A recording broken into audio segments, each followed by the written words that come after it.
Swatting has been going on Twitch for over a decade now, but just a week into 2024 and we've already gotten multiple new victims. It's been a consistent thorn in the side of the streaming community, but who is responsible for fixing it and how do they even do it?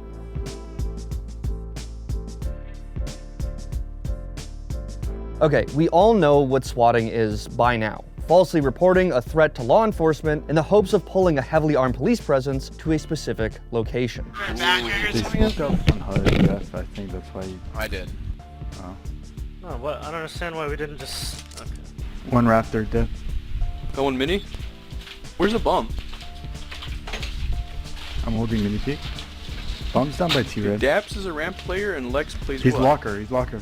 Stupid and extremely dangerous, on top of it costing good old taxpayer money, people and their animals can and have been shot in the past as a result of swatting. In 2017, the family of a Kansas man killed by police during a swatting, allegedly brought on by a Call of Duty streaming feud, sought out $25 million in damages from the city of Wichita for his death. For as long as Twitch and other streaming platforms have existed, content creators on them have been vulnerable to these types of attacks. God, oh my god, oh my god, oh my god, no.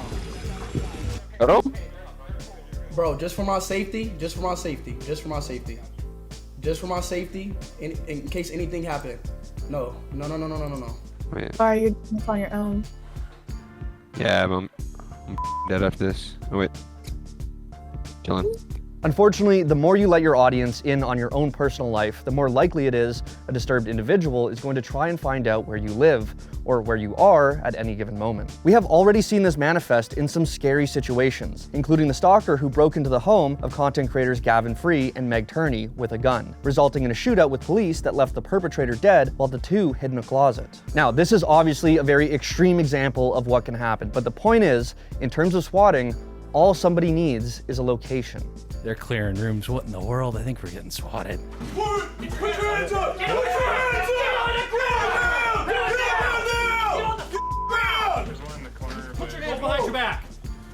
Hands on your back now! And streamers have had to deal with this for a very long time, to the point where people like XQC and Summit kind of treat it like a daily chore. Even if we don't hear about it, it still happens behind the scenes. A lot of creators simply don't mention it so as to not give the caller the attention they so desperately want. However, there are those moments where it's impossible to keep from the public.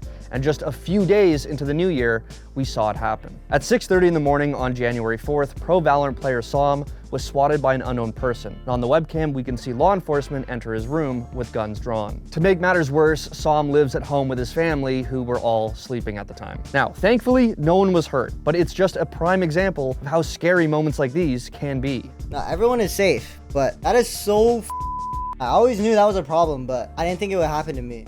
But Som isn't the only one whose family has been put in danger due to swatting this year. The following day, Apex Legends pro Imperial Hal claimed that his parents' house in Florida was swatted while he was midstream in Texas. And just yesterday, it happened again with another streamer, this time out in public. Point is, swatting is still a major issue. And although streamers are hardly the only people that fall victim to this, someone's eventually going to get hurt, and potentially even on camera if it keeps happening at this rate. So the question is, who is responsible and what can be done to stop it? Well, firstly, as I said before, this issue goes way beyond the realm of streaming. Just a couple of weeks ago, several American politicians reported being swatted in their homes. Two representatives from Ohio said that they believe they were targeted for helping make swatting a felony in their state. Now, to get the obvious out of the way, the people to blame are the ones doing the swatting. At best, they're cowards, and at worst, they're deeply troubled. And to stop the issue, it's up to law enforcement to investigate and hold them accountable. In June of last year, the FBI announced the formation of a national database to track and prevent swatting by sharing information across hundreds of police departments. But will these measures protect the average Twitch streamer? Twitch has recognized that since it takes place on their platform, they do bear some responsibility for protecting their users. They have suggested that streamers contact their local police department to get put on a registry so that law enforcement is aware of their situation and can respond accordingly. However, outside of educating creators on how to secure their own personal information and banning bad actors, there isn't much that Twitch can do that doesn't involve more invasive tactics. And as we know, even IP bans and two-factor authentication can be circumvented. Unfortunately, I don't think I have the answer for this one.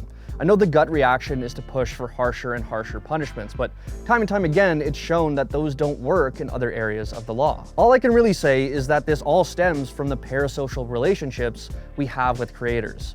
But honestly, it feels like the toothpaste is out of the tube on that one. With that, I'll leave it with you guys. Outside of the freaks who do it, who is responsible for preventing these types of things from happening? Do streamers need to be more careful? Does Twitch need to step up and protect their moneymakers?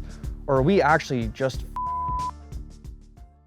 I've never been swatted, but when I was 12 years old, I had a BB gun fight with my friends in a park up the street, and then someone from the apartment that could look down, like called like the special response unit or whatever. I think that's what it's called. And they didn't have like their guns drawn or anything, but they like made us put all the BB guns on the ground and they like took pictures of them, and then they're like, just go home, and we went home.